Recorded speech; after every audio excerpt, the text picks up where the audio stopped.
This is True Crime Arizona, an Arizona's Family Originals podcast.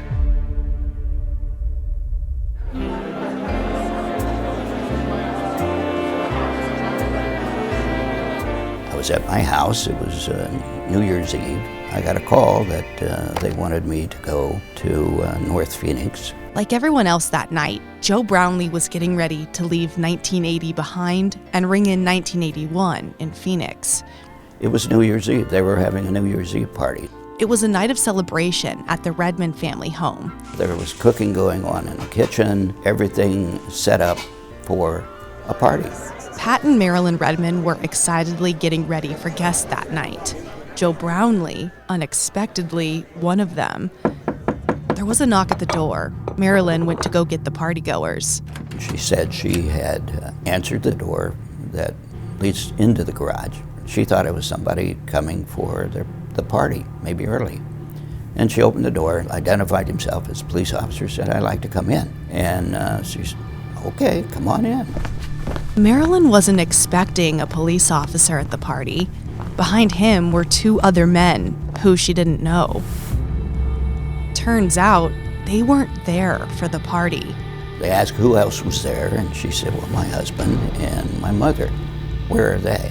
So they herded all three of them to the master bedroom, and they tied up Mr. Redmond and Mrs. Phelps and gagged them with socks in their mouth. And then they asked Mrs. Redmond a series of questions. Hours later is when Joe gets a call to get to the Redmond house. "We've got a very unusual, difficult homicide. We need Joseph Brownlee, Joseph Brownlee.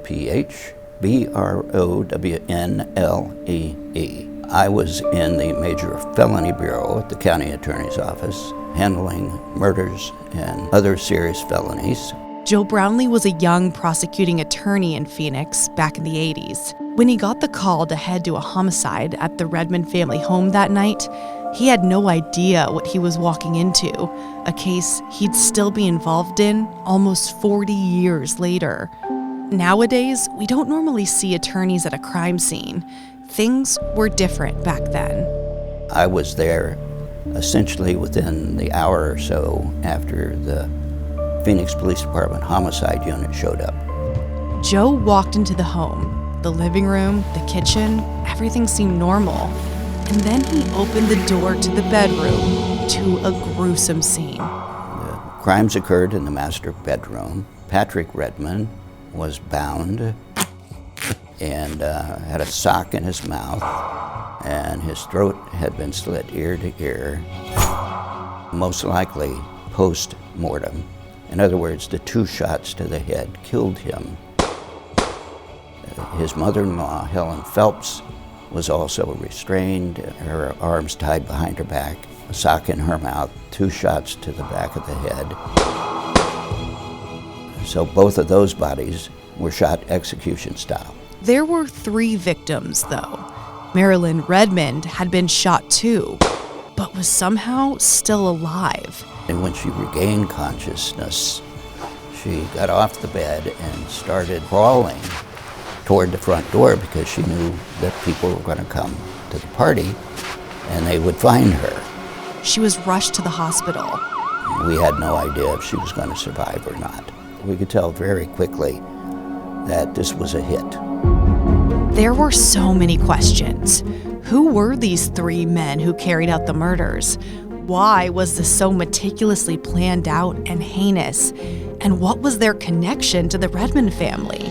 From what investigators could gather from friends and family, the Redmonds were a pretty normal, well-liked family. No enemies stuck out. In fact, nothing bad stuck out.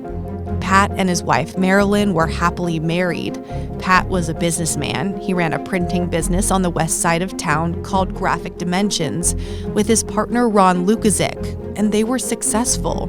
But it seemed Pat was at the center of this execution-style hit.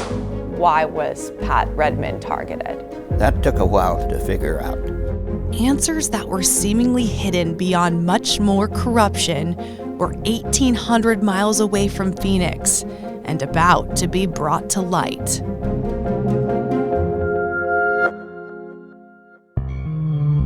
My name is Greg Owen, Greggowen. At the time, Greg Owen was appointed as the head of gang prosecutions in Chicago. He was young, but fiery. Aggressive, a little bit flamboyant, and not traditional. Those are the words he used to describe himself in 1980. His role in this saga of a case began about 2 months before the New Year's Eve killings in Phoenix, with another set of holiday killings in Chicago. A particular Sunday, I got a call in January, I believe, that they had 2 gang members that they thought were responsible for a triple murder that had happened just before Thanksgiving in Chicago. Sadly, crimes like this weren't all too uncommon in Chicago, but there was one street gang in particular that kept making headlines. It was more than a gang, it was a murder-for-hire organization called the Royal Family. Was the Royal Family behind the Thanksgiving murders in Chicago? The answer was yes. 2 of the men involved were found, Murray Hooper and Morris Nellam. And they found Hooper. He was hiding in a building somewhere in Chicago, and they found this guy, Morris Nellam. They were together. Greg was trying to fully solve the Thanksgiving murders and who all was involved, and made a plea agreement with Morris Nellam. Greg helped Nellam's family stay safe in witness protection for an exchange of information. Murray Hooper, William Bracey, Roger Lee Cochise Collins. They're identified as the Thanksgiving killers. What Greg didn't expect was Morris Nellam would come forward with more information about a different crime. He actually called me and said, I have some more stuff to tell you about another murder. In a completely different part of the country. He's telling me all about this murder in Phoenix, which I knew nothing about a murder on New Year's Eve and how he had picked them up at the airport.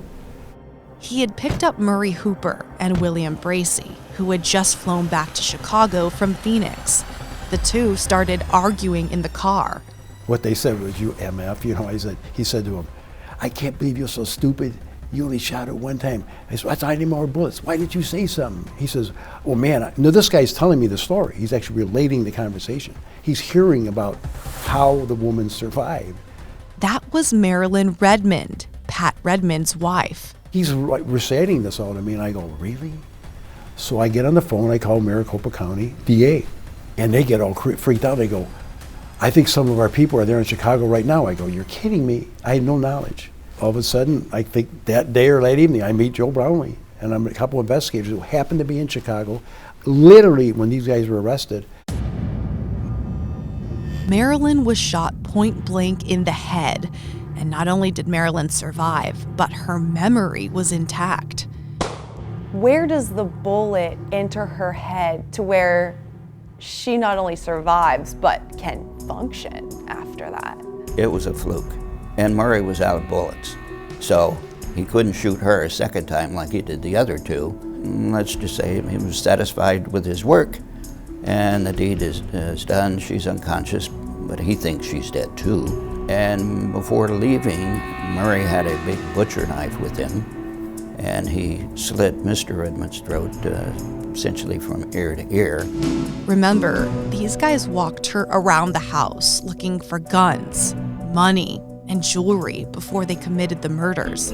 Which allowed her to look at them very carefully, which becomes very important. In a photo lineup, she's able to identify Murray Hooper and William Bracey as 2 of the killers inside her home that night, without any doubt. Now, Joe and Greg know they have to arrange extra protection to make sure Marilyn stayed safe. As far as the royal family is concerned, she's a loose end, because these guys made no attempt to conceal who they were. No mask, no nothing. The Arizona New Year's Eve murder investigation now becomes intertwined with the Chicago Thanksgiving murder investigation, with the same people involved. The question is, why? Why did Chicago gang members get tied up in a Phoenix assassination? That's That's when a Phoenix informant also emerges. A woman the hitmen, Murray Hooper and William Bracey, were staying with in Phoenix while they were here, the two simultaneously running a drug ring. She confirmed they were involved in the execution-style hit that New Year's Eve night and fills in some more gaps of how they did it and who they did it with.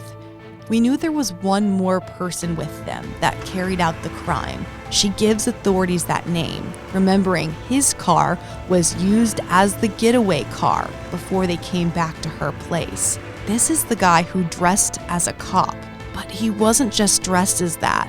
That was actually a past reality. The third killer was a gentleman who had been a police officer. That was Ed McCall. At the Phoenix Police Department. At the Phoenix Police Department.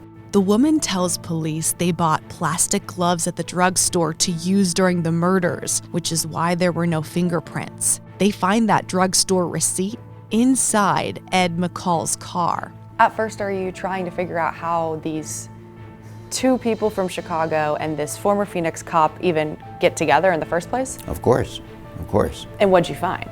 Well, we found that there was a fellow locally that was Robert Cruz, went by Bobby Cruz. Who is Robert Cruz? That was another name these Phoenix and Chicago attorneys had never heard before. Joe Brownlee starts to research him. He actually had a small business called Mel's Italian Ice, where he served essentially snow cones near Arizona State University. So he was an Arizona businessman, but that couldn't possibly be the reason he became part of the story. And it wasn't. He was doing business elsewhere, too. So now we have Robert Cruz. We have these two people identified by these women. From Chicago. Murray Hooper, William Bracey. Yes. And Edward McCall.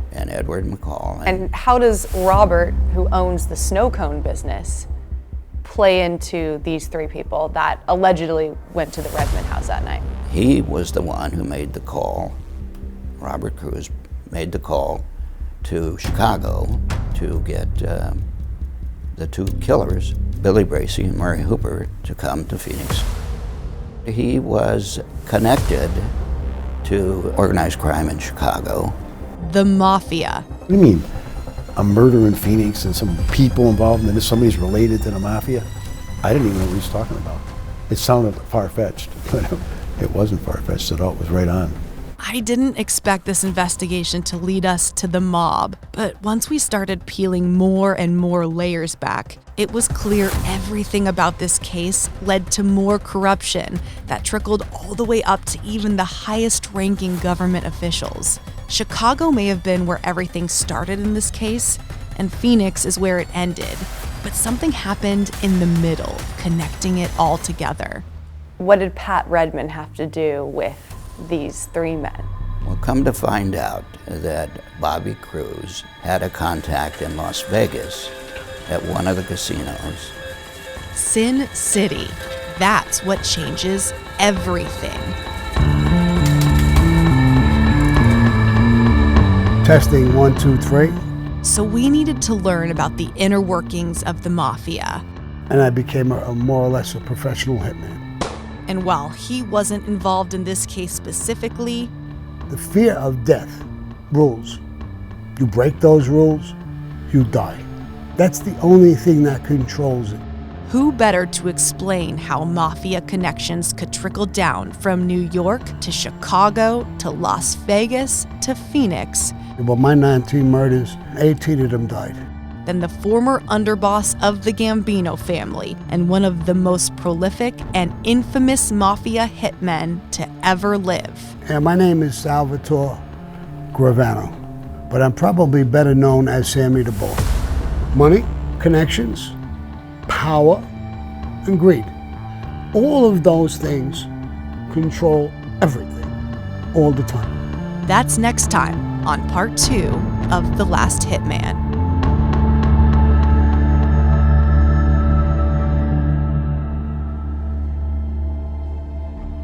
True Crime Arizona, the podcast, is hosted by me, Brianna Whitney, and produced by Sergio Hernandez. It's a production of Arizona's Family, 3TV, CBS 5, and azfamily.com in Phoenix, Arizona. This is True Crime Arizona, an Arizona's Family Originals podcast.